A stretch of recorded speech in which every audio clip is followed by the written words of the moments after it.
இந்த வீடியோவை, இந்த காணொலியை எடுத்தவனுக்கு கொலை மிரட்டல். திடீர்னு வந்து மண் காக்க, மொழி காக்க, மானம் காக்க. எப்படி இருக்கு? தனியாக இருக்கிற பெண்களை எப்படி அவருக்கு தெரியுது? அந்த பெண்கள் இருக்கிற இடத்த மட்டும் தேடி தேடி எப்படி போய் பார்க்கிறார்?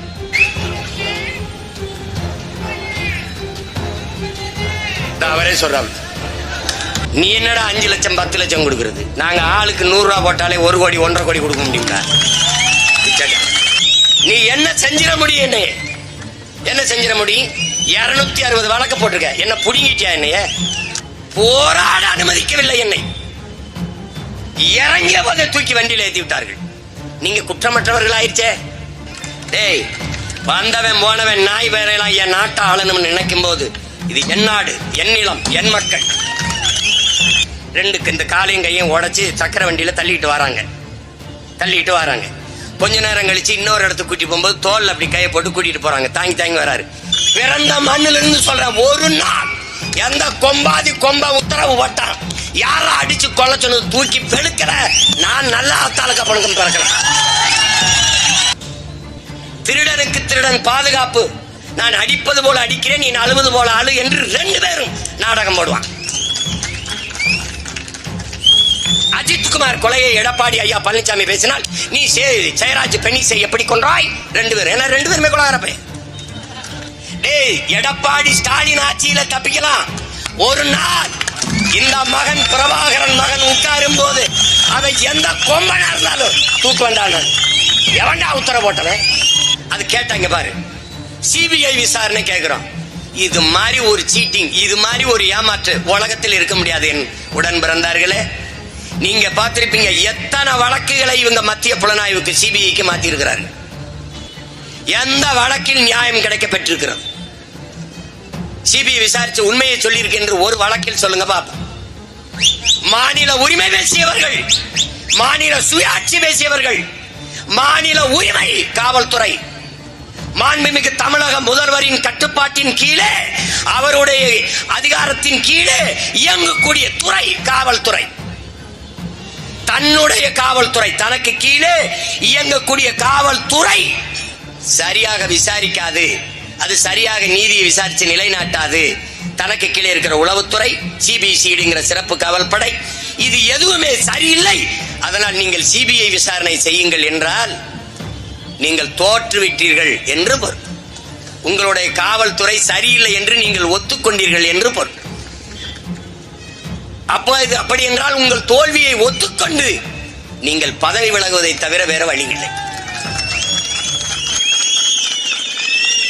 என்னால் கையால் ஆகல, என்னால சரியா விசாரிக்க முடியல அப்படின்னா தோற்று போனது உங்க அரசு, தோற்று போனது உங்களுடைய காவல்துறை. நான் மதிக்கிறேன், எங்களின் காவல்துறையை நான் மதிக்கிறேன். உங்களிடத்துல ஒண்ணு கேட்கிறேன், இதுக்கு எதுக்கு சிபிஐ விசாரணை? குற்றம் தெளிவாக தெரியுது, நடந்தது என்ன தெளிவா தெரியுது.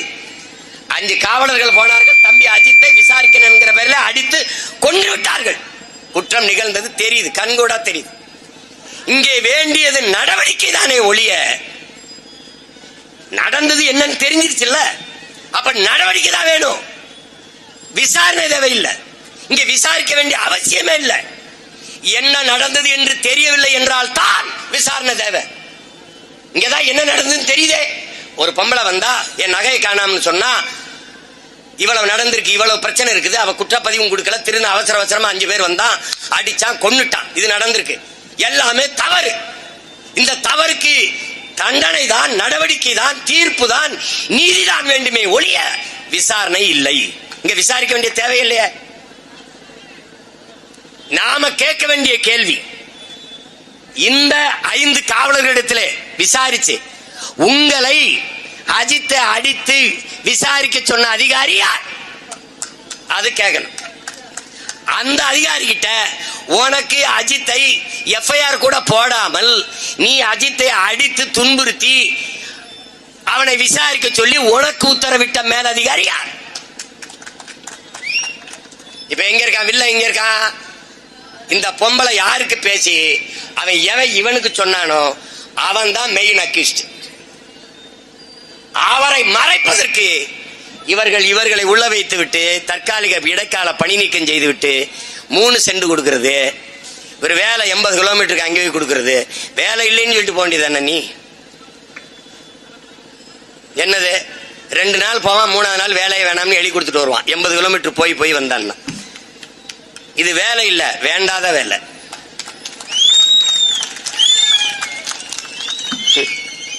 இது ஒரு ஆட்சி. இது மட்டுமில்லை என் உடன் பிறந்தார்களே, இது மட்டும் இல்ல, இப்படி எண்ணற்ற பல வழக்குகள் இருக்கு. தங்கச்சி ஸ்ரீமதி கல்லூரி மாடியில் இருந்து கீழே விழுந்து இறந்துட்டா. நாங்க சொல்றோம் அவள் பாலியல் வன்கொடுமை துன்புறுத்தப்பட்டு அடித்து கொல்லப்பட்டு கீழே தூக்கி வீசப்பட்டிருக்காள் என்று நாங்க குற்றச்சாட்டு வைக்கிறோம். ஆனா நீங்க அதை தற்கொலைங்கிறீங்க. தற்கொலைனா எதனால தற்கொலை, ஏன் தற்கொலை? அவ இறந்துட்டா, 2 வருஷம் ஆயிடுச்சு. விசாரணை தெரியுமா? 2 நீதிபதிகள் விசாரிக்க, சிபிசிஐடி விசாரணை, அகில இந்தியா முழுமைக்கு விசாரணை. அன்பு மக்களே, ஒரே ஒரு ஊர்ல விசாரிக்க, ஒரே ஒரு வீட்டுல ஒரு 300 குடும்பம் இருக்குமா, 400 குடும்பம் இருக்குமா, 500 குடும்பம் இருக்குமா, 1000 குடும்பத்தை வைப்போம். 1000 குடும்பத்துல விசாரிக்க 2 வருஷமா. என் அன்பு சொந்தங்களே, 2 வருஷமா விசாரிக்கிறாங்க. எப்படி இருக்கு? எப்படி இருக்கு? இன்னும் விசாரிக்கிறார்கள். தூத்துக்குடியிலே துப்பாக்கி சூடு, ஸ்டெர்லைட் ஆலைக்கு எதிராக போராடிய மக்கள், நடந்ததை என் அன்பு தம்பி தங்கைகளும் அருமை சொந்தங்களும் தெரிந்து கொள்ள வேண்டும். மக்களாக முன்னின்று ஒரு பேரணியை நடத்தி மாவட்ட ஆட்சியர் கலெக்டர் இடத்திலே ஒரு மனு கொடுக்க வருகிறார்கள், ஸ்டெர்லைட் ஆலையை மூடுங்கள் என்று. அந்த மனுவை கொடுக்க மக்களே தலைமையேற்று மக்களே பேரணியாக வருகிறார்கள், பேரெழுச்சியாக வருகிறார்கள். வருகிற போது அங்கே ஒரு தடுப்பை வைத்து, பேரிகார்டை வைத்து தடுத்து நிறுத்தி, யாராவது ஒரு 5 பேர் அல்லது 3 பேர் முன்னாடி வாருங்கள், ஆட்சியரிடத்தில் உங்கள் கோரிக்கை மனுவை கொடுங்கள், பிறகு கலைந்து செல்லுங்கள் என்று காவலர்கள் சொல்லி இருந்தால் 3 பேர் 4 பேர் 5 பேர் வந்து அந்த மனுவை கொடுத்து முறையிட்டு விட்டு சென்று இருப்பார்கள். இதுதான் அங்கே நடக்க இருந்தது, நடந்து இருக்கணும். ஆனால் மக்கள் பேரணியாக வந்து மனு கொடுக்க வருகிற அந்த இடத்திலே கலவரம் நடக்கும் என்று முன்கூட்டியே நீங்கள் எப்படி தீர்மானித்தீர்கள்? இது கேள்வி. கண்ணீர் புகை கொண்டு வீசலாம், தண்ணீரை பீச்சி அடிக்கலாம், தடியடி நடத்தலாம். ஆர்ப்பாட்டத்திலே போராட்டத்திலே கலவரம் வந்தால் அதை கலைக்க இத்தனை முறைகள் இருக்கு. தண்ணீர் பீச்சி அடிப்பது, கண்ணீர் புகை குண்டுகளை வீசுவது, தடியடி நடத்தி கலைப்பது, இத்தனை வகை இருக்குது. இதில் எதையுமே செய்யாமல் பெரும் வண்டிகளின் மீது, பாரவுந்த லாரிகளின் மீது, வாகனத்தின் மீது ஏறி நின்று தொலைதூரத்திலே குறிபார்த்து சுடக்கூடிய ஸ்னைப்பர் என்கிற துப்பாக்கியை முன்கூட்டியே நீ தயாராக வைத்திருந்தது எப்படி? இந்த மக்கள் கலவரம் தான் செய்ய வருகிறார்கள் என்று கணித்தது எப்படி? நீ தண்ணீரை பீச்சி அடித்து கலைக்கவில்லை, நீ கண்ணீர் போக்குண்டை வீசலை, தடியடி நடத்தவில்லை, எடுத்தவனை துப்பாக்கியால் சுட்டு 15 பேரை கொன்றாய். எடுத்தவனை துப்பாக்கியால் சுட சொல்லி உனக்கு உத்தரவு பிறப்பித்தவன் எவன்? இதான் கேள்வி. அப்ப சுடுறதுக்கு முன்னாடியே நீ வண்டி மேல ஏறி எப்படி உட்கார்ந்து இருந்த? சுட்டு கொள்ளா என்று உத்தரவு பிறப்பித்த அயோக்கிய பய எவன்? டேய், எடப்பாடி ஸ்டாலின் ஆட்சியில தப்பிக்கலாம். ஒரு நாள் இந்த மகன் பிரபாகரன் மகன் உட்காரும் போது அதை எந்த கொம்பனா இருந்தாலும் தூக்க வேண்டாம். எவன்டா உத்தரவு போட்டவன்? என் தம்பி அஜித் செத்துட்டான். எல்லாரும் பெத்த தாய் தந்தை கூட பிறந்தவன் மறந்தாலும் இந்த மகன் மறந்து போயிடும் மட்டும் நினைக்காத. பிறந்த மண்ணிலிருந்து சொல்ற, ஒரு நாள் எந்த கொம்பாதி கொம்ப உத்தரவு போட்டான், யாரா அடிச்சு கொல்ல சொன்னது தூக்கி வெளுக்கல. நான் நல்லா அத்தாளுக்க பழக்கம் பிறக்கிறேன். நீ என்ன வேணாலும் செஞ்சிருவ, நீ அப்படியே போயிருவ.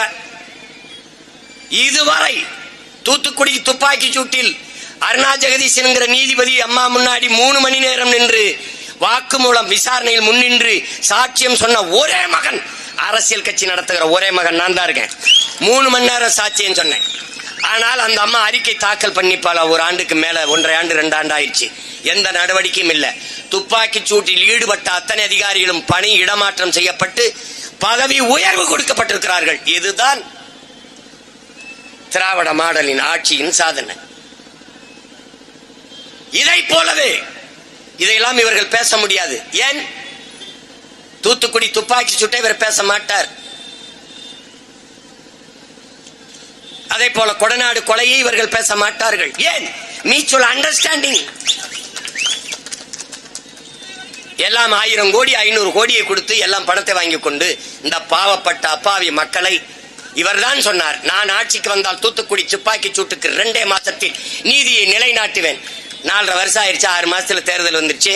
இப்ப ஓரணியில் வாங்கங்கிறப்ப ஓரணியில் எதுக்கு?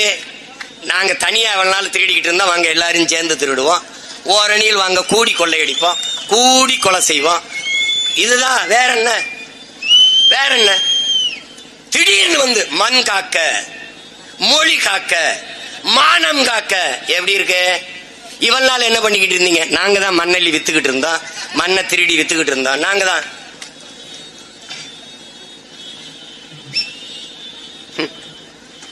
மானங்கட்ட கூட்டம் நம்மளுக்கு மானத்தை காப்பாத்தணுங்குது. கேவலம். கொடநாட்டிலே 5 பேர் செத்துருக்கான். அறிவார்ந்த தமிழ் சமூக மக்களே, என்னரும் தம்பி தங்கைகளே, ஒரு முதலமைச்சர் வாழ்ந்த இடம், முதலமைச்சரின் வீடு. அது 800 ஏக்கர்ல இருக்கிற ஒரு தோட்டம், ஒரு எஸ்டேட், ஒரு பெருந்தோட்டம். அதிலே இருக்கிற ஒரு பங்களா. அதிலே 1 மணி நேரம் இல்ல, 1 நிமிடம் கூட மின்சாரம் அணையாது. காரணம், அதுக்கு தனி தடம், தனி டிரான்ஸ்பார்ம். 1 நொடி கூட மின்சாரம் அணையாது. அம்மையார் ஜெயலலிதாவுடைய பங்களா, பெரும் மாளிகை. அதுல 1 மணி நேரம் மின்சாரத்தை துண்டித்தவன் எவன்? யார்கிட்ட பதில் இருக்கு? 5 பேர் செத்தா, கொன்னா, கொல்ல சொன்னவன் எவன்? ஏன் எந்த நடவடிக்கையும் இல்ல? இல்ல. நாங்கள் வந்தால் நீதியை நிலைநாட்டுவோம் ஐயா ஸ்டாலின். ஏன் இப்ப எதுவுமே செய்யல? இல்ல. ஏன்? ஏன்? பணம். பணமுடன் பிறந்தவனே, பணம். திருடனுக்கு திருடன் பாதுகாப்பு. நான் அடிப்பது போல அடிக்கிறேன், நீ அழுவது போல அழு என்று 2 பேரும் நாடகம் போடுவான். அஜித்குமார் கொலையை எடப்பாடி ஐயா பழனிசாமி பேசினால், நீ ஜெயராஜ் பெண்ணிசை எப்படி கொன்றாய்? 2 பேர். ஏன்னா 2 பேருமே கொலைகாரப்பே. எவனும் எதையும் பேச தகுதியற்றவன். இந்த மண்ணில் இந்த மகனை தவிர உங்கள் பிள்ளை என்னையும் என் உடன் பிறந்தார்கள், என் தங்கைகள் தம்பிகளை தவிர துணிந்து கேள்வி கேட்கிற திராணி துணிவு ஒருத்தனுக்கு இருக்கா? இருக்க முடியாது. ஏன்? ஏன்? சீட்டுக்காக நோட்டுக்காக நிக்கிறவன் நாட்டுக்காக நிக்க மாட்டான். வாக்குக்காக நிக்கிறவன் மக்களின் வாழ்க்கையை பற்றி கவலைப்பட மாட்டான். எனக்கு நீ போட்டா போடு, போலேனா போ, அதை பத்தி பிரச்சனை கிடையாது.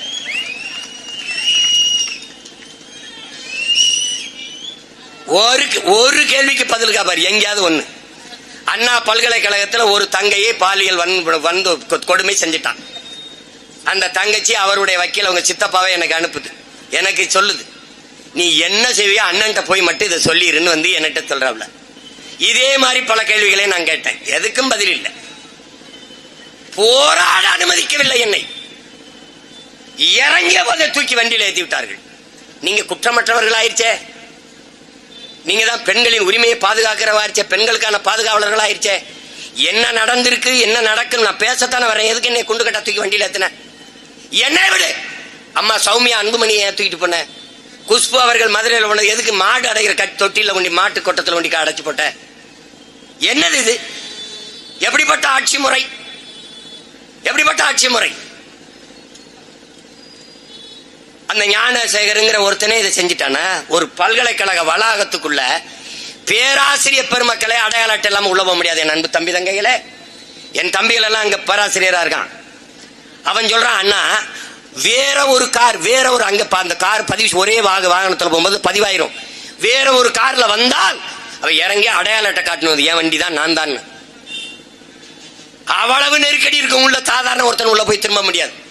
ஆனால் இவர் எப்படி இந்த ஞான தேசிகன் அடிக்கடி உள்ள போனார்? ஞானசேகரன் எப்படி உள்ள போனார்? எப்படி போனார்? தனியாக இருக்கிற பெண்களை எப்படி அவருக்கு தெரியுது? அந்த பெண்கள் இருக்கிற இடத்த மட்டும் தேடி தேடி எப்படி போய் பார்க்கிறார்? எப்படி கண்டுபிடிக்கிறார்? இந்த முதலாக இந்த ஒரு பெண்ணோட அவர் தொல்லை கொடுத்து அதோட பிடிபட்டுட்டாரா? அதுக்கு முன்னாடி எத்தனை பெண்கள்? எப்படி இந்த துணி வந்தது? எந்த துணிவில் உள்ளே போனார்? அவரே சொல்றாரு, எனக்கு அப்புறம் இந்த சாருக்கு நீ அட்ஜஸ்ட் பண்ணணும். அந்த சார் எந்த சார்? குற்றவாளிகளை பாதுகாக்கிற ஒரு குற்றவாளியின் அரசு இந்த நாட்டில் நடந்து கொண்டிருக்கிறது. என் அன்பு தம்பி தங்கைகளே, அதை நீங்க புரிஞ்சுக்கணும். எங்கள் தலைவன் எங்களுக்கு கற்பித்தது தன்னுடைய நாட்டிலே, தமிழீழ நாட்டிலே காவல்துறை படையை நிறுவி அந்த காவல்துறை படைக்கு முன்பு நின்று எங்கள் உயிர் தலைவன் மேதகு பிரபாகரன் பேசியது, குற்றவாளிகளை பிடித்து கூண்டில் நிறுத்துவது அல்ல காவல்துறையின் வேலை, குற்றவாளிகளே உருவாகாத ஒரு சமூகத்தை உருவாக்குவதுதான் உண்மையிலேயே காவல்துறையின் வேலை என்று. நீங்கள் குற்றவாளிகளே உருவாகாத சமூகத்தை உருவாக்கவில்லை, குற்றவாளிகளை பாதுகாக்கிற ஒரு குற்ற சமூகத்தை நீங்கள் இந்த நாட்டிலே திட்டமிட்டு உருவாக்கி இருக்கிறீர்கள். எந்த கேள்விக்கு உங்களிடத்திலே பதில் இருக்கிறது? எதற்கு பதில் இருக்கிறது? நீதிமன்றம் கேக்குது. அது ஏன் எல்லா கைது செய்யப்படுற எல்லா கைது செய்கிற குற்றவாளிகளும் கழிவறையில் போய் வலிக்கு விழுகிறார்களே, அதே கழிவறையை பயன்படுத்துகிற எந்த காவலருமே வலிக்கு விழுவதில்லையே ஏன் என்று கேட்கிறார்கள். பதில் உண்டா? அது அடிக்கிறது, இந்த கையை உடைக்கிறது, இந்த காலை உடைக்கிறது, இல்ல இந்த கையை உடைக்கிறது, இந்த காலை உடைக்கிறது, மார்கை மாதிரி அது அடிச்சு கட்டு போட்டு புதுசா ஒரு மாவுக்கட்டை போட்டு எந்த வலியும் தெரியாம அப்படியே உட்கார்ந்துருப்பாப்ல. நாங்க வாங்காத அடியா? தோள்பட்டை உடஞ்சிருக்கு, மணிக்கட்டு உடஞ்சிருக்கு, கால் உடஞ்சிருக்கு, கபடி இல்ல, கட்டு போட்டா எவ்வளவு வலிக்கும்னு எனக்கு தெரியும், மூஞ்சி எப்படி கடுகண்டு இருக்கும்னு தெரியும். அவன் சும்மா உட்காந்துருக்கான், அதை பிக்னிக் வந்த மாதிரி, சுற்றுலா வந்த மாதிரி. ஒருத்தர் எல்லாம் அடிச்சு என் அன்பு தம்பி தங்கையில இதே மாதிரி ஒரு குற்றவாளி ஆட்டோல போகும்போது ஒரு பெண்ணுகிட்ட தகராறு பண்ணிட்டாருன்னு அடிச்சு இந்த காலையும் கையும் உடைச்சு சக்கர வண்டியில தள்ளிட்டு வராங்க. கொஞ்ச நேரம் கழிச்சு இன்னொரு இடத்துக்கு கூட்டி போகும்போது தோல் அப்படி கையை போட்டு கூட்டிட்டு போறாங்க, தாங்கி வராரு. அப்புறம் ஒரு அரை மணி நேரம் கழிச்சு கூட்டி போகும்போது நல்லா நடந்து வராரு. இது மாதிரி எத்தனை நாடகங்களை இந்த நாட்டில் இவர்கள் நடத்தி கொண்டிருப்பார்கள்? எவ்வளவு, எத்தனை காலத்திற்கு?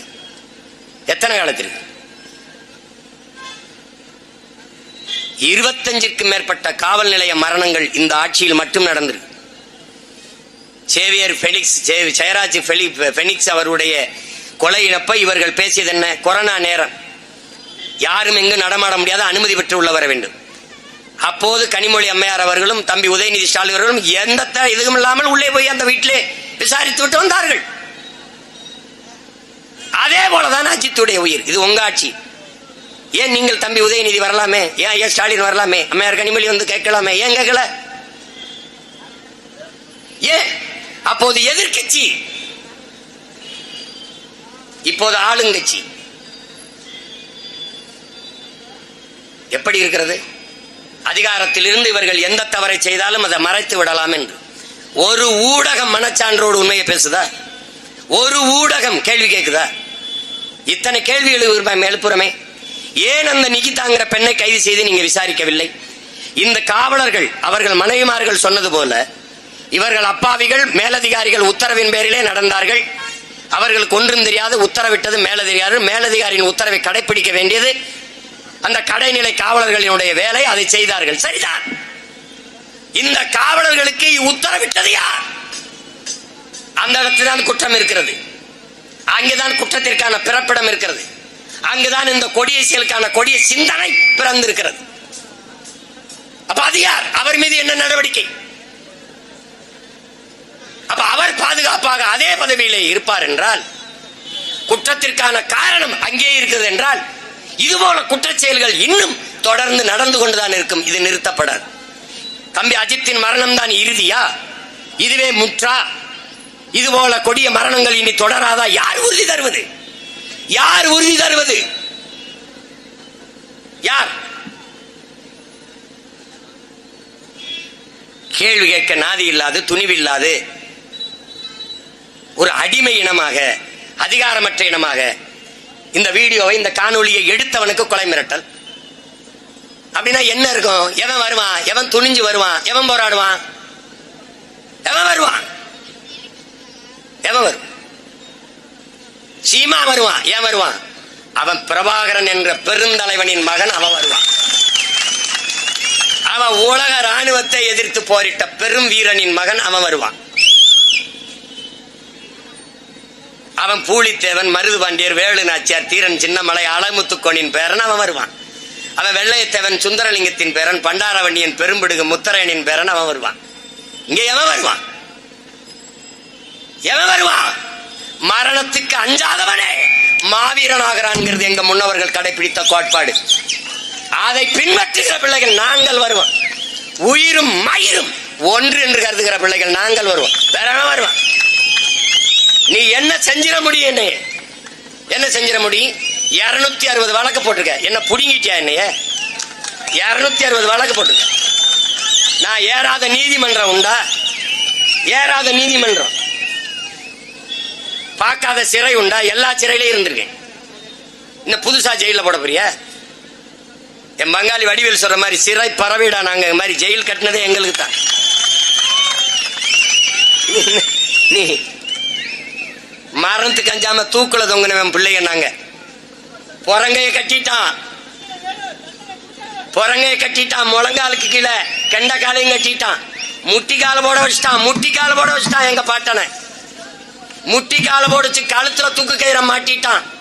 2 பேரும் முட்டி கால் போட்டு நிற்கும் போது பக்கத்துல 7 வயசு பையன் கழுத்துலையும் தூக்கு கயிறை மாட்டிட்டான் வெள்ளக்காரன்.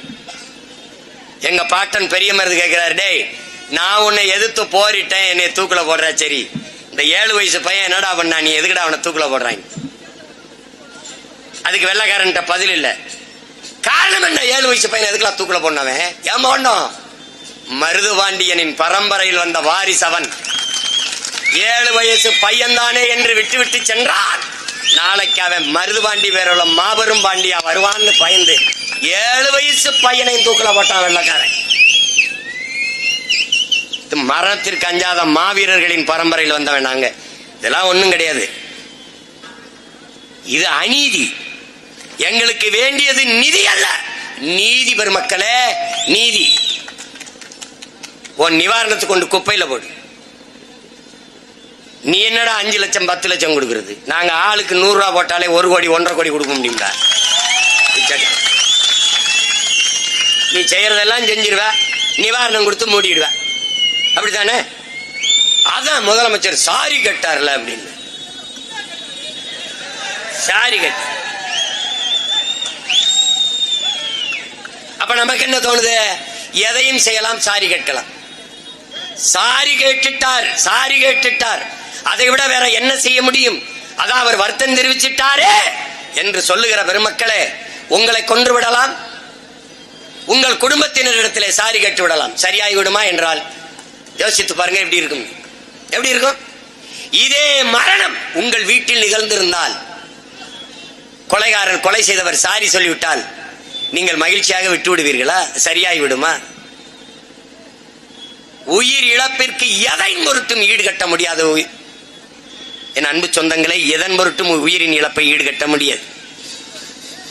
அஜித்துங்கிற 28 வயது இளைஞனின் கனவு என்ன?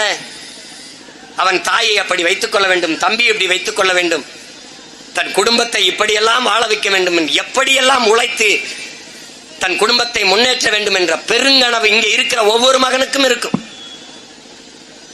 அந்த கனவை எல்லாம் அடித்து அடித்து நொறுக்கி சிதைத்தவர்கள் யார்?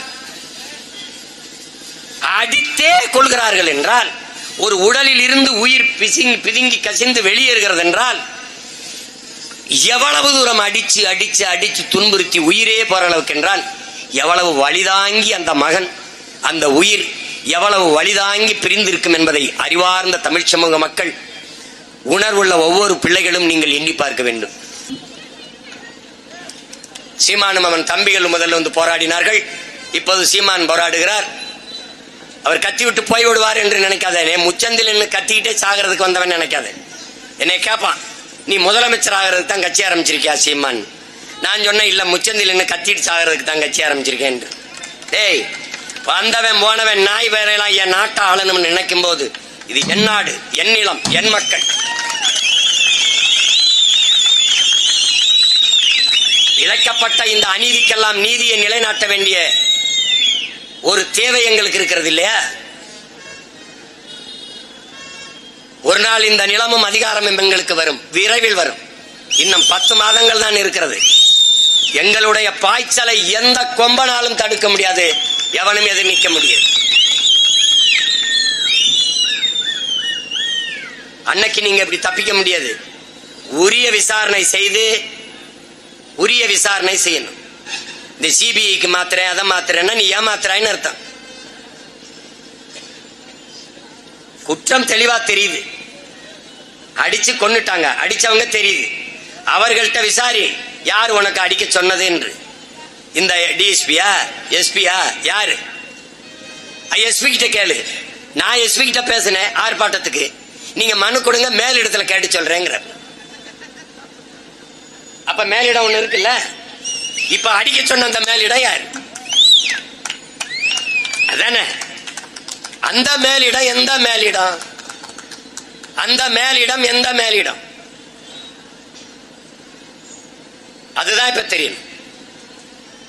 தம்பி ஆம்ஸ்ட்ராங் நன்கு அறியப்பட்ட ஒரு தலைவன், ஒரு இளம் தலைவன்.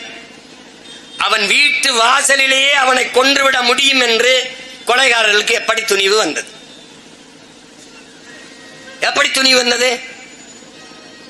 கொன்று விட்டார்கள். ஆம்ஸ்ட்ராங் இறந்து விட்டார். இந்த கொலைகாரருக்கு அவர் கொள்ள வேண்டிய தேவை என்ன? அவரை கொன்று முடிக்க வேண்டிய தேவை அவசியம் என்ன? இவர்களுக்கும் ஆம்ஸ்ட்ராங்குக்கும் எந்த பிரச்சனையும் கிடையாது. யாரோ ஒருவன் கொல்ல சொல்லியிருக்கான். அவன் யார்? இந்த கொலையாளிகளை கைது செய்தீர்கள். நீதிமன்றத்திற்கு மாதத்துக்கு ஒரு தடவை நீங்கள் விசாரணை கொண்டு போய் நீதிமன்றத்தில் நேர் நிறுத்துகிறீர்கள். வண்டியில ஏத்துகிறீர்கள், இறக்குகிறீர்கள், நாங்கள் பார்க்கிறோம். இவர்களிடத்தில் நீங்கள் பெற்ற வாக்கு மூலம் என்ன? ஆம்ஸ்ட்ராங்கை ஏன் கொண்டீர்கள்? யார் கொலை செய்ய சொல்லி கொன்றீர்கள்? அவன் தெரிந்துவிடும் யார் கொலை செய்ய சொன்னார் என்று. அவரை கைது செய்து ஏன் கொன்றாய்? எதற்காக கொன்றாய்? ஆம்ஸ்ட்ராங்கை கொல்ல வேண்டிய தேவை உனக்கு என்ன? காரணம் என்ன? அதை கண்ணுணர்ந்து வெளிக்கொண்டு வந்து மக்களிடத்தில் சொல்லாத வரை இந்த ஆட்சி அநீதியான ஆட்சி, அநியாய ஆட்சி. நான் சொல்லுகிறேன், இத்தனை கொலையும் நிகழ்த்தியவர்களே ஆட்சியாளர்களான் என்று நான் குற்றம் சாட்டுகிறேன். ஆம்ஸ்ட்ராங் கொலைக்கு அதிகாரத்தில் இருக்கவனுக்கு எந்த சம்பந்தம் இல்லை. விசாரிச்சா எவன் கொலை சொன்னான்னு தெரிஞ்சிடும். இந்த அவரே சொல்றாங்க.